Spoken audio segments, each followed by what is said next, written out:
Hey everybody, it's Natasha with the Food Factor. One of the things I like about making a seasoning mix is that you can control how much sugar and salt can go into them. And I think that is why I love this onion soup mix. Let's get into it.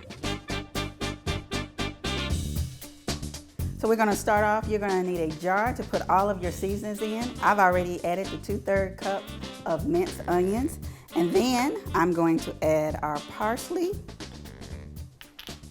onion powder, and I love garlic powder, but this is not in this recipe, but I would easily change them out.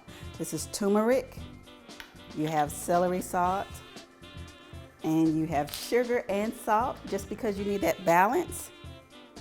And then you need pepper.